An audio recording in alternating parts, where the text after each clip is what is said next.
just jumped on, thanks for joining us this morning. We're going to have Zoe Dent from WHR Allied Health speaking first, and then Fiona Luca is going to join us after that. She's doing school drop-off, so as you'll appreciate, it's a big balancing act. Both our speakers have young primary age children this morning, so we really thank them for jumping on at this time, which doesn't particularly suit them, but it certainly suits us at BATForce. So, all right. I might kick off because it's right on 7:30 your time. Sorry, I'm letting people in and I can't do two things at once. Foxy, are you able to let people in, or Naomi, can you let people in from your end or not?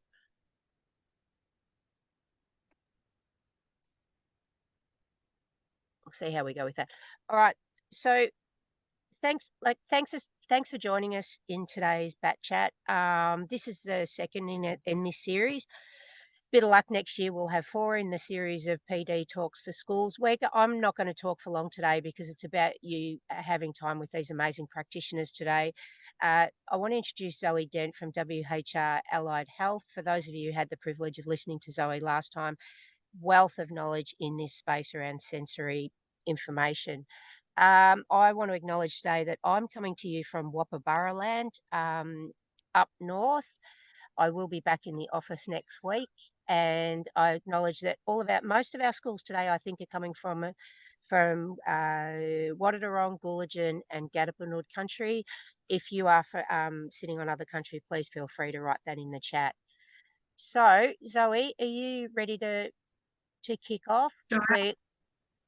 All right, so I'm going to just keep letting people in, and I'm going to let Zoe take the floor. If you've got questions as we go, throw them in the chat. Please, if you've just jumped on, put your name and your school in the chat too, so we know who to get information back to. At the end of this, as some of you know, we will also send out a survey about what you felt about today, what you want us to concentrate on moving forward. But the other thing we'll send you out is a link to our resources that we have online, which can continue this conversation long after today is finished. So, Zoe, welcome. Thank you so much, Lee. All right, let's get started. So as Lee said, my name is Zoe and I'm a senior occupational therapist at WHR Allied Health. Similarly to last time, we're going to look at sensory processing, but today we're going to really explore interoception and the role that plays in emotional regulation.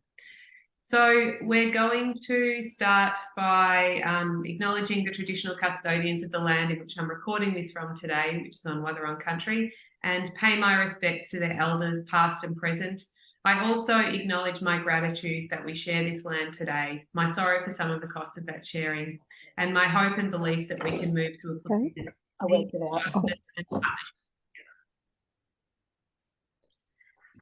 Today, the topics we're going to cover, we're going to touch on some of the similar topics that we did last time, just to start with, just to get our brains moving in the morning. So we're going to look at understanding your role in regulation again, and we're going to quickly, just briefly go through the basics of neurological development. So we'll discuss our learning and surviving brain again. And then we're going to unpack the layers of learning a little bit deeper this time than we did last time. And in particularly interoception and where that sits, and then its relationship with proprioception and vestibular processing. We might take a little sidestep then and explore neurodiversity and how that might be cropping up in the classroom. And we'll finish up by looking at how to set up supportive environments, both sensory spaces in the classroom and just supportive sensory-friendly classroom setups. So if you could raise your hand in the chat box just to let me know how many of you attended the last presentation that I did in term 3.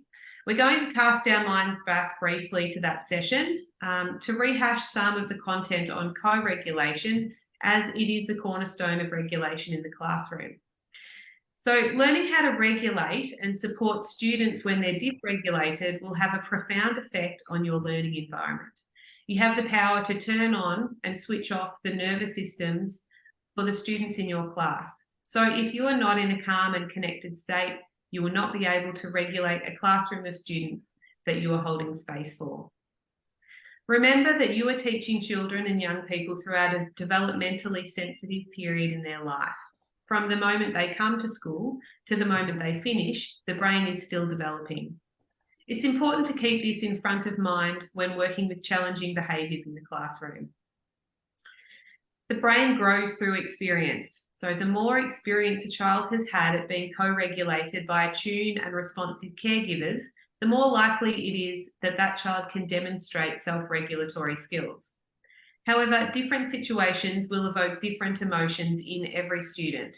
So think of your students and the different experiences that they might have had in their lives. And these are the tiny pieces to the big puzzle in being able to understand their nervous systems. How you respond to your students when they're dysregulated is critically important. In times of dysregulation, it's helpful to remember what is happening in the brain. As we explored last time, the brain develops from the bottom up and back to front and then right to left. So this means that all of our survival and threat response systems are the first to develop, and those higher order processes such as thinking, reasoning, impulse control and empathy are all the last to develop and are not fully developed until at least 25 years of age. So to simplify, this means that we have a survival brain and a learning brain. When we register a threat, either consciously or subconsciously, our survival brain will hijack our learning brain in order to service our survival. And this is just the brain doing exactly what it's designed to do, which is prioritise survival at all costs. When we're dysregulated, we're in our survival brain. So how might this look in the classroom? So you might notice that the child has sensory or motor challenges cropping up. So maybe you see balance issues on the playground, or they might be starting to avoid places due to overwhelming sounds or smells. You might notice some delays, so they might be unable to follow a multi-step direction. They might have unusual pain responses, so there might be frequent visits to the sick bay or even be unaware of pain. So they might have a cut on their leg that they don't feel. You might notice hypervigilance, so the child might be scanning the room and the hallways looking for threats or watching people closely as they move around the room. They might have difficulty communicating their needs. You might notice a lack of impulse control, so they're the kids that can't sit still or wait in a line. You might notice some overcompliance, and that might be the kids who are raising their hands obsessively or hanging out at the teacher's desk a lot. Or you might notice a lack of curiosity. So they're slumping, they're looking out the window all the time, just saying, I don't know. You might notice some executive functioning delays, so poor time management or organisational skills. They might be unable to plan or predict. There might be some self-sabotaging behaviours coming up, so not handing in finished assignments or arguing back to teachers that they don't usually. And finally, you might start to pick up on some problems within peer relationships, and these are all signs of dysregulation. So being comfortable to use a range of regulatory skills in your classroom can help keep students in their learning brain throughout a lesson. They can be quick and simple, and the more exposure the students have to them when they're in their learning brain, so when they're calmly connected, the more likely they will be to use them when they're dysregulated.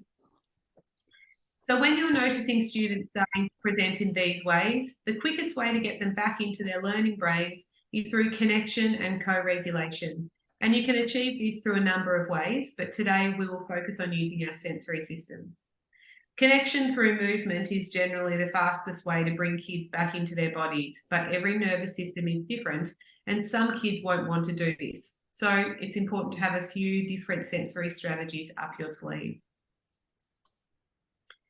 When a student is regulated in the classroom, they'll appear calm, be connected to their teacher and with their peers. They might be able to empathise depending on their age. They should be able to reason, they'll be self-aware, they'll be more able to problem solve, and they'll probably have an alert posture and usually be able to engage in eye contact. And this is when we know that we're in our learning brain. Another component that I touched on at the last PD was our layers of learning. And today we're going to explore this in regards to emotional regulation. As a paediatric OT, this is the biggest reason for referral from majority of my clients. So emotional regulation challenges will affect all ages and impact on all facets of the child's life. Academic performance, relationships, social skills, sporting pursuits, family dynamics, anxiety and self-worth. We're not born with the skills to regulate our emotions, and these skills are learnt throughout our lifetime through meaningful relationships and experiences. We are not taught these skills as part of our school curriculum, yet we expect children to be able to regulate their emotions to match the social situation that they're experiencing. So let's take a closer look. And to do that, we're going to use the layers of learning from WHR, which is available to everyone and it's accessible on our website. Now, those of you who know me will know that I'm not very good with technology. So I pre-recorded this so I could show you the layers at the same time as presenting, because I just think I would have mucked it up with all the juggling of screens. So here we go. Layers of learning has been developed to support parents and caregivers and service providers and educators in understanding how and learn and how each stage contributes to developing skills for everyday living. You will see the layers of learning pyramid right here, which reflects the 5 layers of learning.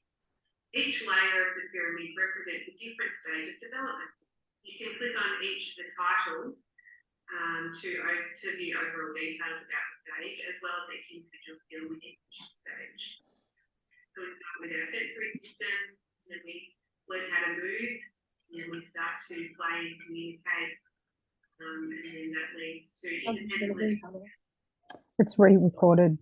So each layer includes descriptions of foundational skills important to that stage of development.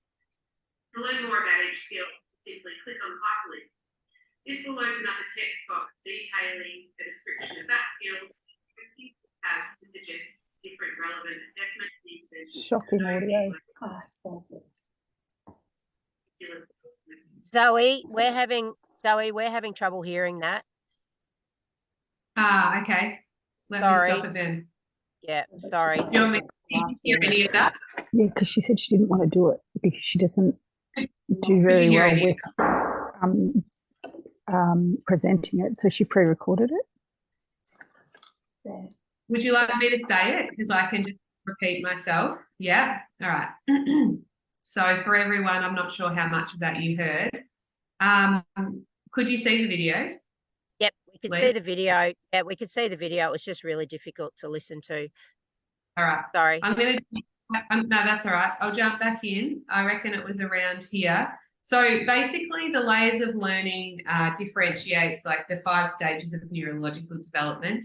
And much of my time as an OT is spent down that bottom layer, the sensory system. So what I was trying to explain was that with emotional regulation, you can't have emotional regulation without self-awareness. And so what I was doing was I was clicking on the layers of learning, which would open up a text box and look at self-awareness, what it is, but also how OTs might assess it in a child, and then how they might work on it to develop the skills. So this is a really great tool to use if you're noticing some challenging behaviours in the classroom and you think that it is sensory related. Come back and have a look at the layers of learning and see if you can work out where the child might be lacking in some skills, and what a good course of action might be to follow up on that. So in terms of emotional regulation, we can't have emotional regulation until we have developed some form of self-awareness. And we can't have self-awareness without first developing our play skills and our communication skills. So we start developing our social skills, and to have those skills, we need to be able to move our body in some way. So then we'll go down the layers of learning and have a look at our motor skills, fine and gross motor, but we can't kind of have those skills until we have some postural stability and some core stability. So we're down at our bottom layer of the layers of learning. And the number one step in developing emotional regulation is interoception, and that's what we're going to look at today. So I'm sorry that that audio wasn't working, but essentially feel free to go back in and have a look at the layers of learning, click on interoception, some of the different strategies that we use as OTs that you also would be able to bring into the classroom. All right, I'll move on. Okay, so interoception, as I said before, is step one to self-awareness and emotional regulation. Interoception is a sense, just like smell, sight, touch, and sound. So interoception is our ability to detect homeostatic emotions, such as I'm hungry, I'm thirsty, I'm hot and cold, or I might need the bathroom, as well as our affective emotions, such as I'm feeling excited, or I'm sad, or I'm guilty, or I feel angry or scared. So if you don't understand your basic body clues, like I feel hot or tired or in pain or sick, then you won't be able to understand that the butterflies in your tummy mean that you feel scared, or that you might have clenched fists and want to hit somebody. And this is where we see dysregulation occur in the classroom. A child may become irritable and aggressive towards others, and some might assume that the child is acting out or doesn't want to do the classwork. However, it may be that the child is sitting in a hot room with their jumper on when it's 30 degrees outside and not realise that they're overheating. Interesting.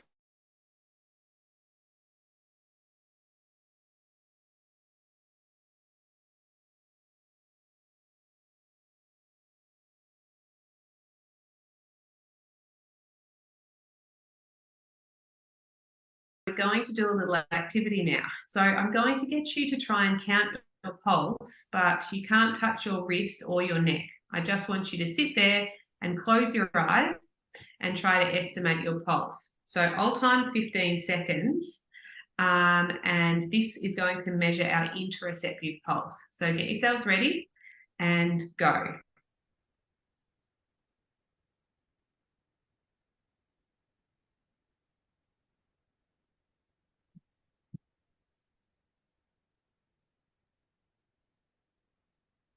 And stop.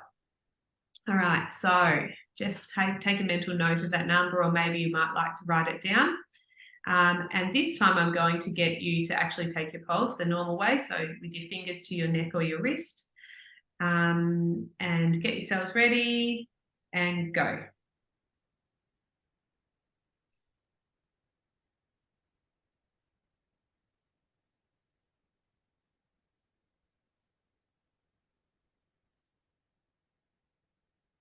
And stop. Okay, so were the numbers the same, or did you get close?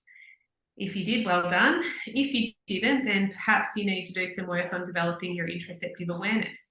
Now, there are some flaws to this little experiment, so it's not a hard and fast rule.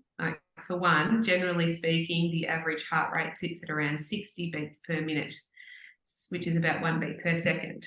But it is a really fun and non-invasive way to consider and learn about interoception. So our interoception then uses some other sensory systems to assist it in responding to developing self-awareness. And these systems are the ones that I explored last time, which is proprioception, so sensory receptors that detect force through joints and muscles. Think of massage and stretching, or crawling and running. And vestibular processing, which is those 5 vestibular receptors just behind that very hard piece of bone in our inner ear, just behind our ears there. And that tells us where we are in space. So think balance, flipping, rolling, spinning, swinging, and jumping. Interoception, proprioception, and vestibular processing are all deeply connected. So if you don't have a good understanding of where your body is in space, you'll feel uncomfortable and feel unsafe in your environment. We get this sense of safety in our body from these 3 sensory systems outlined above. Now, if I was walking down the street at 8 a.m. in the morning and I smell coffee, my body and my brain will instinctively direct my head to the source of the smell. I'll likely change my body position and posture and become more alert. This is my internal world connecting to my external world through the help of my vestibular system. In the classroom, this might look a little different.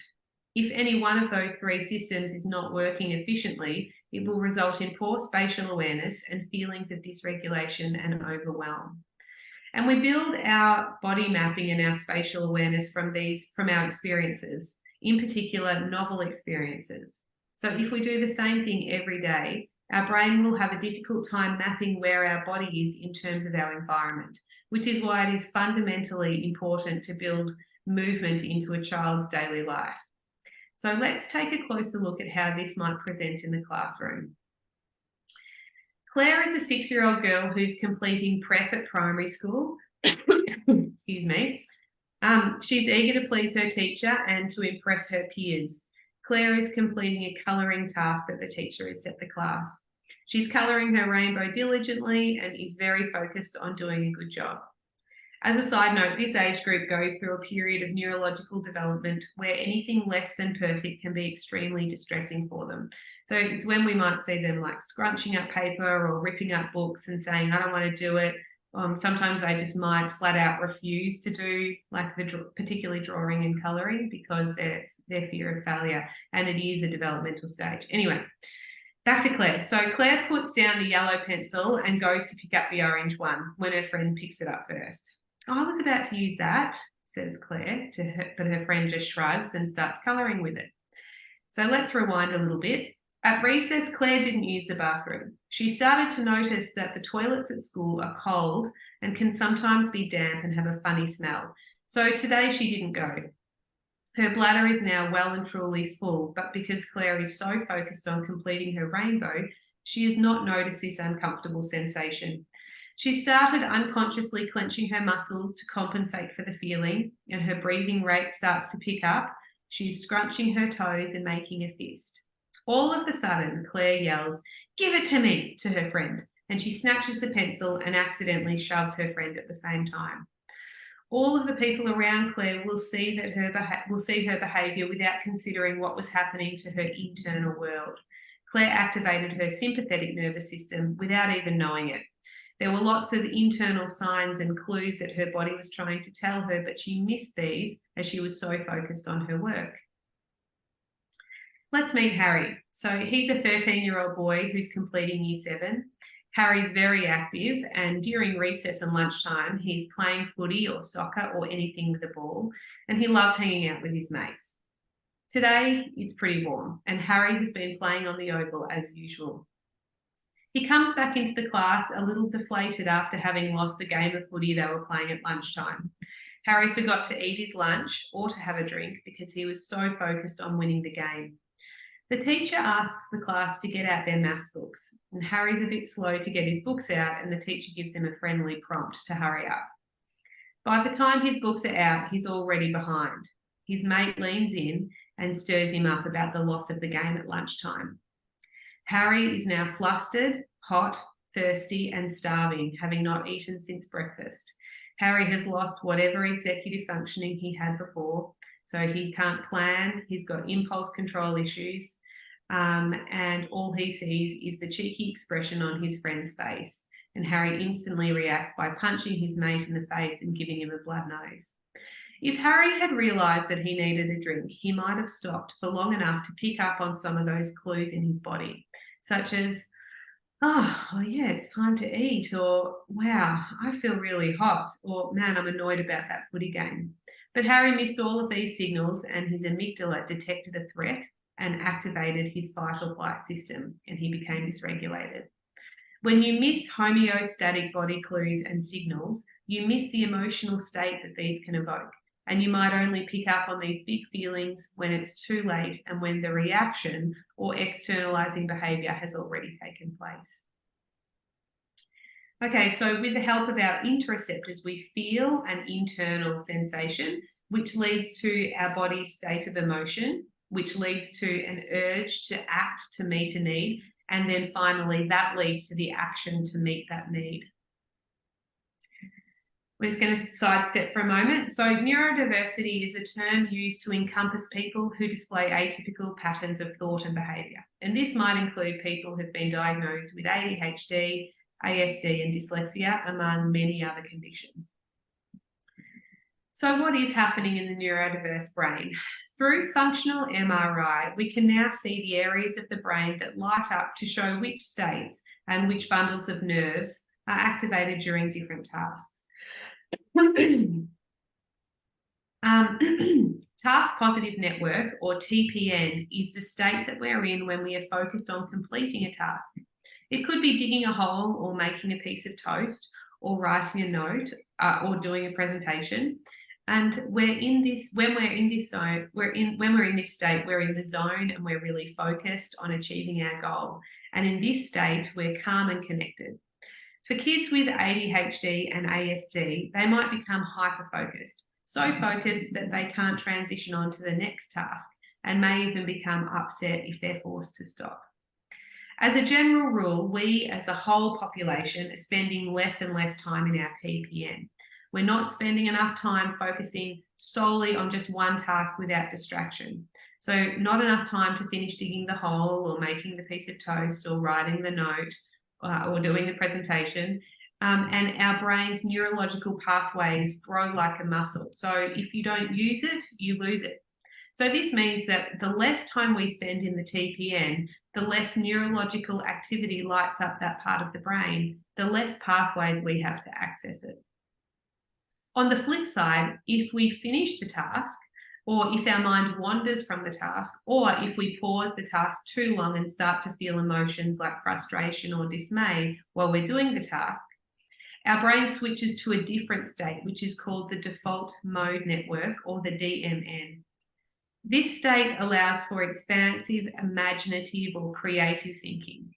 It's in this mode that you might daydream or miss some important information, or perhaps miss the exit on the highway, or not hear when an assignment is due. Or make really interesting connections between concepts. It's really helpful in understanding jokes or riddles and reminiscing and thinking about things that might have happened in the past, or planning and dreaming about things that might happen in the future. The TPN and the DMN is like the yin and the yang of the brain. They're both equally as important. Neurotypical people will access their DMN periodically throughout the day for a little bit of intellectual R&R or to daydream. But for the neurodiverse brain, it can easily get stuck here and perseverate on negative thoughts, experiences, and emotions, creating a destructive pattern of doom and gloom and building more neural pathways leading to this part of the brain. In neurotypical people, the relationship with the TPN and the DMN is like a seesaw. When one is up, the other is down or switched off. And for the neurodiverse brain, when the TPN is on, the DMN is also on, trying to pull the person into a state of distraction and imagination. This is not a purposeful intention. It's a glitchy switch in the brain and it can't be controlled in a single moment. It's important to remember this when working with neurodiverse kids who are becoming dysregulated. For these kids, they will show dysregulation in the same way as neurotypical kids, they just might get there a little bit quicker. First and foremost, connection is key and is the most important and powerful tool to use. Creating structure at home and at school will support the child's nervous system, and they'll be able to build healthy habits and learn what to expect each day, which will support them to feel calm and stay in their learning brain. So encourage the child to exercise so that they're getting their heart rate elevated for an extended period of time each day. Build balance exercises into their daily routines, ideally for at least 10 minutes twice a day. Interestingly, there's a link between building out the vestibulocerebellar system through balance exercises and that correlating with improvements in our ability to focus and regulate our emotions. So exercise this system through standing, exercises such as standing on one leg or juggling or putting socks on while standing up or using a balance board or a balance beam. And you'll see improvements in the child's ability to focus and also on their emotional equilibrium. And the reason for this is if we think back to our layers of learning, all of those activities on the bottom layer is what strengthens our vestibulocerebellar system. So finally, try to focus on building skills and not on the challenging behaviours. And another interesting fact is that there's also a strong link between sleep habits and diet, but I'm not going to go through these in this presentation as it's pretty hard to control those things in the classroom. There are a lot of ways to support the development of interoception and emotional regulation in the classroom. The best way to bring a child's attention to their internal world is through connections and conversations around body clues and sensations. From as early as possible, I recommend parents having daily conversations with their children around body clues. Conversations like, you know, can you see that Bobby is sad? I can tell he's sad because his shoulders are slumping and he's looking down and he's crying. Do you ever feel like Bobby? And how did it feel in your body? Or, you know, maybe this is a conversation I'm constantly having with my kids at the moment. Like, can you see that I'm feeling frustrated right now? Like my voice is getting louder and my forehead is all scrunched and I'm clenching my fists and I'm starting to feel angry. So these conversations will go, obviously they'll go very differently for each different age group and as our interoception and our brains develop. An OT called Kelly Marla created a full curriculum that aims to develop interoceptive awareness. So starting with our homeostatic emotions and moving through our affective emotions. And we use this curriculum constantly in our practice, and I highly recommend exploring it to see if it would work in your classrooms. One of our very passionate paediatric OTs here at WHR, Katie Bishop, has created a picture book for early primary students to go through the full interoceptive curriculum created by Kelly. And these books follow the character of Iggy, and there's an example on the slide now, as he explores his interoceptive awareness. Each book has a different focus and different exercises for the children to do to assist them in developing their awareness of their internal sensations. Both Conversations and Interoceptive Iggy are encouraging awareness in children that can identify sensations. And for those kids that can't identify these sensations, which that can happen quite late as well, the conversations and the exercises from Iggy will assist them to create some scaffolding around the ideas. So this scaffolding will eventually assist the child to build neural pathways to actually feeling and experiencing the sensations, and then understanding what those sensations mean, and then finally attaching them to an emotion and an action. Creating helpful and healthy daily structure is extremely beneficial to supporting a nervous system. And this should include lots of movement and time allocated to unstructured play or thinking, so accessing our DMN, and also to complete tasks, so accessing our TPN. And if you can, build in some balance and vestibular movement, that would be great. The structure should always include as much movement as possible. So if you were here, thinking back to the last presentation I did, and we explored proprioception and the power that has in regulating our nervous system. So include all sorts of movements really throughout your class to get the most out of the student's capacity to engage and learn. We have a saying at WHR, which is all roads lead to yoga. And this means that all of the evidence from all different aspects of OT point to the beneficial nature of yoga and meditation. And I know this practice isn't for everybody, but because it's so powerful in boosting these important sensory systems, it's always worth a try. So yoga is so good because it uses deep proprioception. And if we think back, remember that 75% of our proprioceptors are in our fascia, which is what we feel when we're stretching our muscles, as well as interoception, which is the focus on breath and heart rate, as well as our internal sensations, and the constant and rhythmic focus on breath in yoga, which, as discussed last time, is fundamental in changing our neurological states, especially our sympathetic and parasympathetic systems. It also has a strong focus on core stability and balance. So when we're strengthening our vestibular cerebellar system, we're also improving our focus and our emotional regulation. In terms of regulation, yoga definitely packs the biggest punch for movement activities. Mindfulness and meditation, which is also not for everybody, are also very good proven ways to develop interoceptive awareness and support emotional regulation. This doesn't need to be a long-time commitment to get benefits, just needs to be purposeful and regular. and this will support neurological development and build interoceptive awareness and then self-awareness, which will support emotional regulation.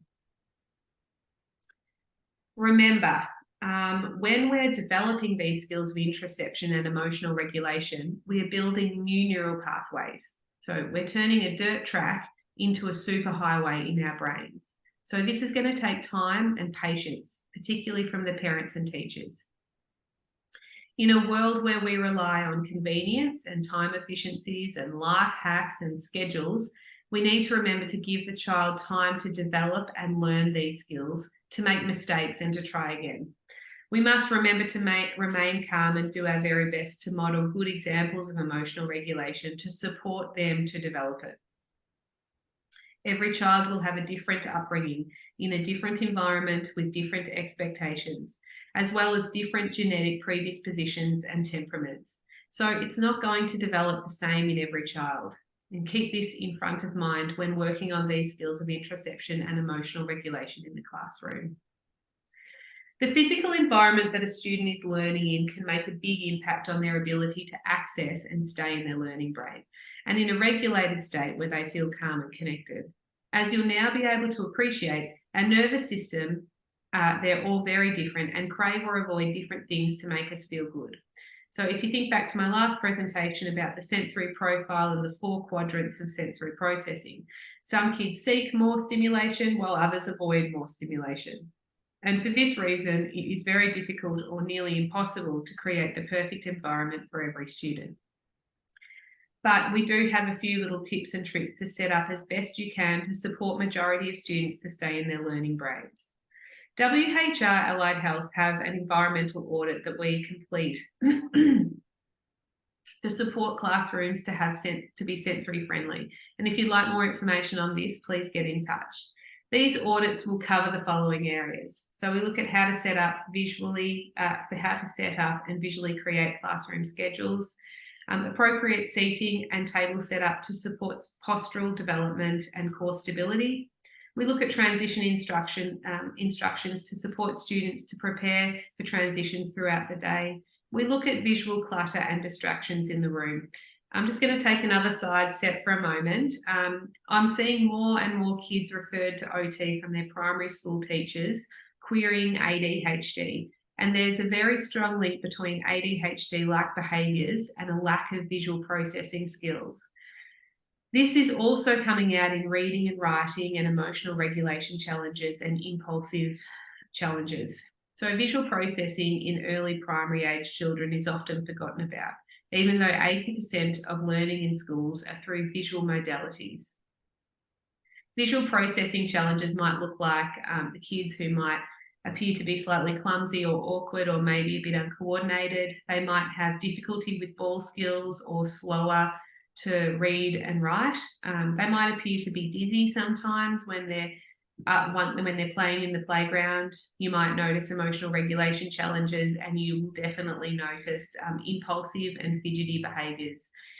So there's a lot we can do to support these children to catch up to their peers, but we need to get onto it as soon as possible. So if you notice something, a conversation with a parent or caregiver and a referral to a paediatric OT or a behavioural optometrist is recommended. Okay, back to the environmental audits. So it can be helpful to have a sensory toolbox that the children can access in the classroom. It's important that the kids get to practice using this toolbox when they're regulated so that they know what they like and what they don't like, as each child will enjoy different sensations. This is what our sensory toolbox has in it. And I think there's a bit of a picture of the children's one on the slide. So we've got sensory slugs, we've got essential oils, lavender, lemon and peppermint. We've got a liquid pillow, firm putty, a high bounce ball, lots of fidget cubes, a marble and sleeve, which are really nice, chew toys, slinkies, kazoos, kaleidoscope fidgets. We have pool straws that make the annoying noise. We've got cube puzzles, gel balls of all different sizes, shapes, colours and consistencies. We have blowpipes, which we use constantly in therapy, it's just really great for activating the diaphragm. They're those pipes that you blow into where the little ball hovers just above a little basket. And we often use bubbles. And in the teens box, For older kids, we have a wooden magic ball, a metal infinity cube, metal spiral, the metal spinny cog, a squiggly snake, essential oils, again, the gel mask, firm putty, sensory slug. We've also got a blowpipe, a pressure ring, a cube puzzle, and a kaleidoscope fidget. Our audit also provides guidance around seating arrangements to support each individual child's nervous system. For example, students who seek visual input would work better if they were close to the whiteboard. And students who avoid auditory input would work better if they were seated away from hallways and busy locations. Students who seek movement might work better with a wobble cushion or a wobble stool. And it also considers the creation and implementation of noise charts and visuals to support students to self-manage noise levels. And also implementing decision-making frameworks to support students to create awareness and learning around appropriate decision-making. This on the screen is an example of how one of our environmental audits might look for a primary classroom. If your school has a sensory space that you're wanting to improve, or if you're interested in creating a new sensory space for your school, it's important to understand that the purpose of this space is to regulate and calm students. For each person, that will be different. For me, for example, I avoid loud noises and busy environments, so I wouldn't want to have an environment with lots of visuals on the walls, and I wouldn't want a humming air conditioner or fridge anywhere near me. I like movement, so I would love access to a swing or a big crash mat to roll around on. I like soft touch surfaces, and I love deep pressure like massage. I know that I like and I dislike all of these different things because of my interoceptive awareness. Another person might be the exact opposite profile to me, and that's absolutely okay and very normal.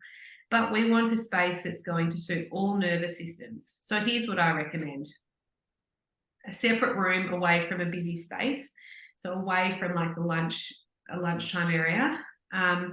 Cupboards either inside or well, hopefully outside, but if you have to put them inside, then inside. 2 big ones.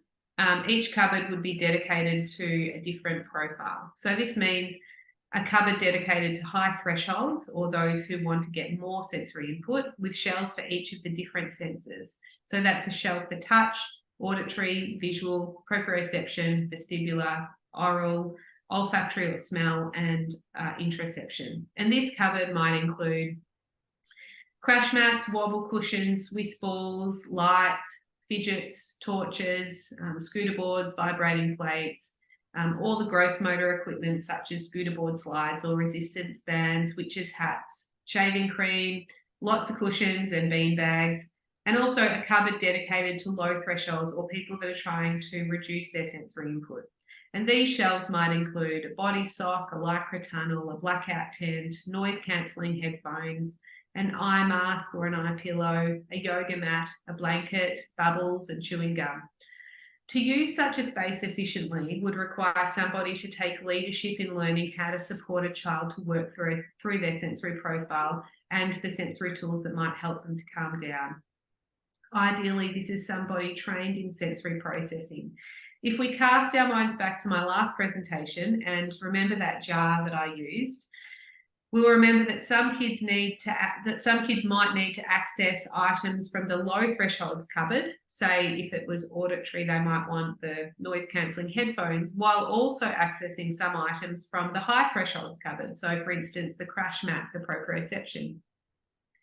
The space needs to be monitored and maintained and kept clean so it's ready for the next student to use when they need to. Probably the most important part of creating an effective sensory space is ensuring that there's always a calm adult to support the child through co-regulation. As we've said many times, co-regulation is key. Okay, so through today's session, we've covered a fair bit of territory behind the scenes of emotional regulation, and I've tried to kind of map it out in a concept map. So we rehashed our knowledge on the basics of neurodevelopment and why co-regulation is the cornerstone of regulating a class. And we touched on our learning brain and our surviving brain and how these look in the classroom. We've explored the layers of learning and hopefully learnt how to access and use these tools to support your students. And we've pulled apart our very interesting 8th sense called interoception and looked at why it's so important in supporting self-awareness and emotional regulation. We took a side step to consider the neurodiverse students that we work with and why we're seeing more behaviours for these students. And now we have some strategies and tools to explore and hopefully to develop your students' interoceptive awareness. And then we zoomed out to consider the impact of environments on regulation and looked at how we can improve the classroom and school environments by making them more sensory friendly. Lots of my learning from today has come from my experience working as a paediatric OT and as a mum of 3 kids and 2 school students.